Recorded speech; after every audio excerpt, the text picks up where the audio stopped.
It was towards the end of a busy night shift. We'd been made aware that 2 members of staff had rung in sick for the following day shift. We had a few admissions come in from A&E and other wards to the respiratory care unit. We had a confused patient climbing out of bed. We had a patient with chest drains and in a lot of discomfort and pain. And we had a patient with a tracheostomy in. So it was quite a heavy night shift. So to help that following day shift, we'd decided to help with some washes in the morning. I decided I'd help the healthcare assistant do the washes while my colleague would administer the IV antibiotics. I only had 1 antibiotic for my patients that I were looking after that night. I asked her if she would administer my IV antibiotic for the patient on my side. She agreed to do this.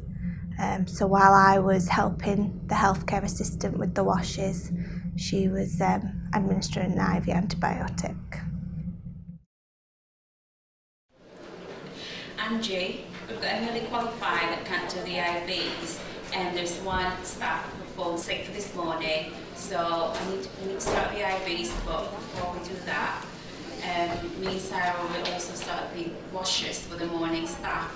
So would you help me do the IVs then, or we start the washes? Yeah, I'll do the IVs, yeah. Just before I do that, should we just check the IVs then? Yeah, we're going to check them. Inside. Yeah, we're going to check them. So Angie, would you help me check me this IV antibiotics due from bed 2 from Mr. Peter Smith? Man in bed 2? Yes, that's right. Okay, yes, Peter Smith. So we want comoxiclav, 1.2 grams. Due today's not been given. 7-day duration's been signed for.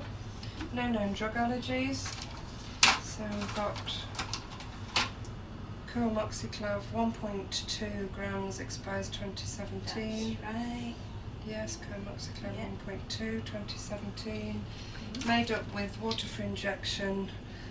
That's 20 mils, expires August 2017. Correct. And my flush is sodium chloride and that expires 11/2018. That's right. Okay. Okay. Thank you. Could you just sign me the additive label, please?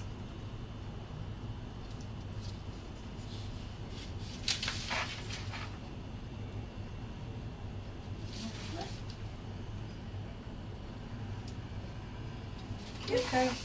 Thank you.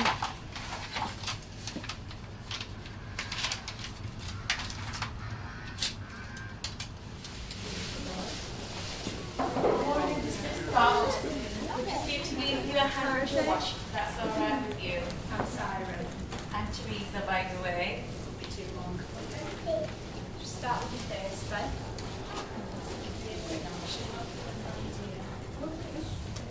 Actually, as cannulas just come out, I'll just get some few things to recannulate you again. Okay.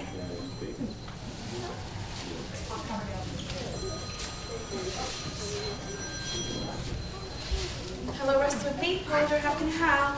I'm actually busy at the minute. I'll give you a ring as soon as I can. Thank you. Teresa, I'll cannulate for you because I can do cannulas. I'll do that. Oh, thank you, Angie. All right.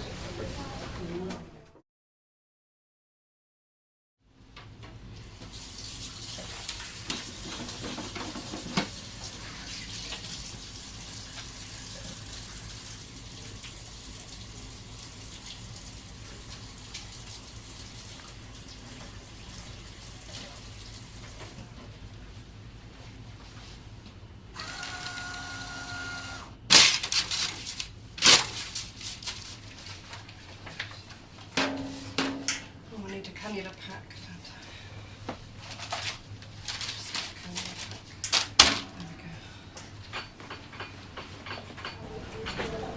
Test. Chest surgery. Have you got your GT and spray? Oh, it's coming. You try the EGTN spray, okay. I've got a nippy alarm in, the nippy's alarming. Now just come back with a blood pressure machine. Just try that and see if it helps. Okay, I'll be back to you.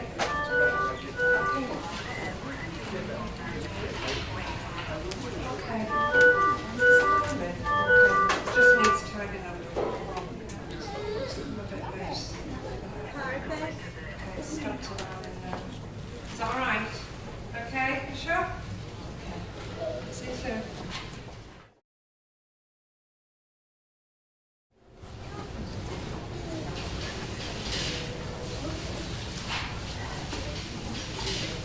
Hi, I'm just going to put this cannula in now, okay?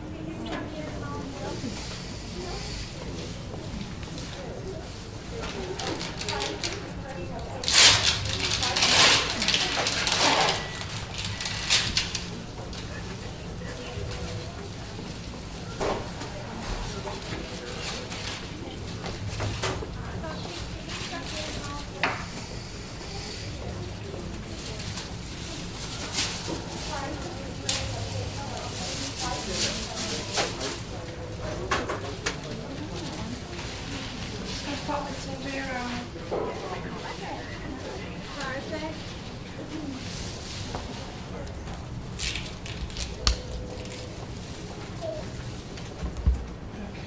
It's going to be a sharp scratch, okay?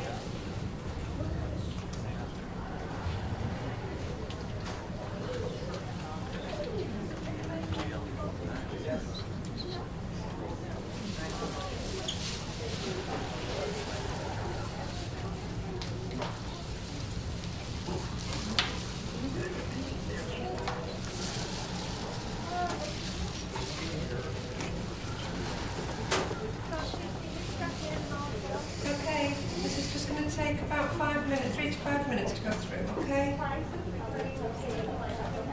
just flushing it off at the end, okay? Sit down. Thank you. Thank you.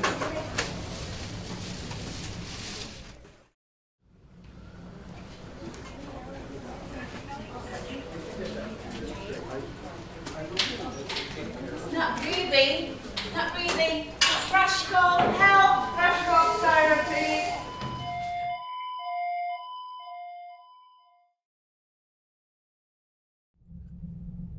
So after we put the crash call in, I think I was stunned because me and the healthcare had just finished washing him, and he had oxygen saturations of 94% en room air, and he looked stable. So we moved on to the next patient to wash, and then obviously while we were behind the curtain, he'd deteriorated quite quickly. So I'd opened the curtain and seen he was turning blue. So we pulled the crash call and we were bagging his tracheostomy. I think I was in a bit of shock. I was trying to think, have I missed something on my night shift, because this was in the morning. A bit stunned really, trying to figure out why all of a sudden in the last 10 minutes he's deteriorated. Unfortunately, couldn't bring him back and he died. In that time, my colleague had gone to hand over to the day staff, and then after she'd finished handing over, she'd come to me and she said, is bed 2 on any IV antibiotics? I said yes, it was the IV antibiotics I'd left on the side with the drug chart, unprepared on the side for her. I've just said, have you not given it yet? Thinking, she's missed it and we'll go do it before I finish my shift. That's when she made the realisation, and she looked drip white, and she said, I've given it to bed 1. I said, bed 1's not on any IV antibiotics, he's just on IV fluids. We went to get his drug chart, see what he was allergic to. Did say penicillin, indication rash. So as soon as we were aware, we informed the doctors, and the crash team was still there, so we informed them, and the sister who'd come on the day shift, she was informed. So that afternoon, at home, I got a phone call off the sister on the ward saying that my medicine management competency would have to be observed again, and I'd have to prove that I was competent to give medicines out. After a couple of days off, went back to work, I was observed. I carried on working normally, obviously aware that investigations were being carried out.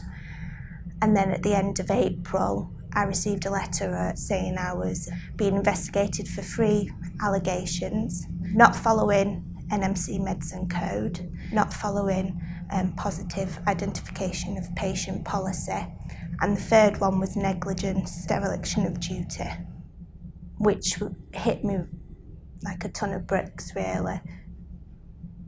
You start questioning your practice, and I started questioning, can I be a nurse?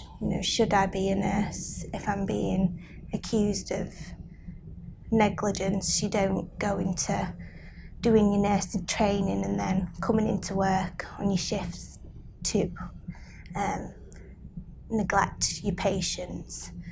So that took its toll on me, and I then went off sick while the investigations were being carried out. At that time, we weren't aware of the post-mortem results. They didn't come till May, so I was called in to my sister's office and told that the post-mortem results had come back and it was anaphylaxis that caused Mr. Stott's death. I'd prepared myself. I think I was aware that it was a high chance that it was an anaphylaxis, but that was a massive shock, and just devastated, and just was thinking about his family and him, and I can't possibly imagine what they were going through. I mean, it's hard to lose a parent anyway, but to lose a parent when it wasn't a natural death must be, I can't imagine, devastating for them. I had my disciplinary hearing in August, which I was found that I hadn't followed the NMC Medicine Management Code, and that I hadn't followed the positive patient identification policy. I wasn't found that I'd been negligent, and I got a written warning on my file for 8 months. So going through the whole disciplinary hearing as well was just unbelievably stressful and sad, and I was a new nurse. I'd only been doing it 3 years, so I never imagined I'd be going through a disciplinary hearing at all, really. So when I was ready, it took a while to get my confidence back up, especially with giving out IV antibiotics or even tablets. Just knocked my confidence. I'm not afraid to speak up if I'm witnessing practice not being followed. It's inspired me to share the message and the incident so that hopefully it never ever happens again to anyone, because it was the hardest year of my life, going through all that. The key message that I've learned and want to share is yes, it's easier to cut corners on a ward to keep time management, but at the end of the day, you're responsible. You're signing that drug chart to say that you've seen that drug being given to the correct patient. You're signing that drug chart to say it's the correct, when it's an IV infusion, it's the correct rate. Policies and procedures are there for a reason, to protect patients and staff. I was at home when I found out about the incident. I was on annual leave. I think I just felt so sick at the time and really helpless, because I didn't know how my staff were feeling, how the family felt, and I couldn't be there to support them. And for me, that was the hardest challenge, is not being able to support the staff right there and then, and also to speak to the family and apologise for what had happened. I think the main challenge of supporting the people involved was that I couldn't be involved in that investigation because I didn't want that to shadow how I supported the staff. I wanted to be really impartial and not have any judgments or any feelings about what happened. It was really hard supporting the staff, and equally I was subject to investigation during that time, and I had to make sure that they didn't know any of that and that I was really impartial and maintain that support all the way throughout. Practice changed immediately on the ward, and credit to the staff, they really embraced it. Everybody realised that it could have been one of them that it happened to, and even when agency staff came on the ward or anybody that was non-regular staff made a special effort to go over to them and tell them how we'd changed practice and what had happened on the ward. Every nurse now knows that they have to go with the antibiotics, 2 nurses to the patient, and that they double check everything. Even when the patient reads out their name and date of birth, staff still go to the wristband, check the NHS number and check whether it's a red band or a white band, and then double check. I think the main thing with the team dynamics was that everybody pulled together, and it was lovely to see, and everybody supported each other. It really shocked the team, and it made them question everything that they do. The key message for me is that we're human and that we make mistakes, but it's how we learn from them. Everybody should think, do we follow this practice? If you don't, you're putting yourself and your patients at risk, and it really isn't worth it. So the main purpose of this video was to highlight the importance that 2 nurses go to the bedside to check intravenous medications when they're given. It was quite common practice on our ward for 2 nurses to prepare and check the drug away from the bedside, and then 1 nurse would go to the patient to take the medicine. So the prescriptions need to be written against the Leeds Teaching Hospitals Trust prescribing standards. The right medicine has to be for the right patient. The dose has to be appropriate with no contraindications. No, you have to check for allergies. The method of preparing the drug needs to be correct, the correct dilutant, and the volume is appropriate for the medicine. The correct medicine is prepared and then mixed correctly using the appropriate aseptic technique. The medicine has to be suitable for use and labelled correctly and signed by 2 registered nurses. The correct patient's identity band with a date of birth, unit number, the site of injection has to be identified by both practitioners at the same time. Where medication is administered using an infusion device, the initial rate and volume to be infused must be checked by 2 registered practitioners. After the incident, I was challenged at the head of nursing meeting by the chief nurse, who said, "Jo, how do you know this practice isn't happening across the trust? What can you do to assure me that this practice was a one-off and it didn't happen elsewhere?" It got me thinking, how do I actually assure myself what practice is happening in the trust? I decided that we had to speak to every matron and head of nursing, and they actually had to do a walk around within their areas to find out exactly what was happening. We received information back from that assurance, and it showed that actually not all areas were following policy and procedure, as the incident showed on respiratory care unit. From that, we decided that we had to re-emphasise and reissue what all nurses should be doing when they're administering IVs to the patient. We came up with a very simple standard for IV medication so that everyone could understand their responsibilities in this process. Once we got the information back from all areas, the matrons and head of nursing and I went into areas that weren't following practice. We did quite a bit of work looking at whether they needed more trolleys, more equipment, better areas to make up the medicines, the IV medication, if that would help their process. After that, I went back to the chief nurse and gave her assurance that all the policies and procedures were now being followed. So from now on, every 2 weeks at corporate induction to registered nurses and doctors, physiotherapists, pharmacists, etc., I explain the whole incident and where we went wrong and the impact that that had on the patient, the family, the relatives and the staff involved.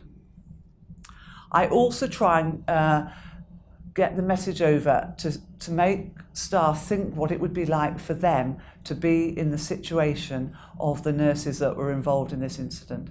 How devastating that would be to them and to the family to be part of this. On the IV study day after this incident, I have made it more practical so that we have a more of a debate about how we actually give medicines. I use the incident and the lessons learnt from it and talk our way through it so that we can work out different scenarios.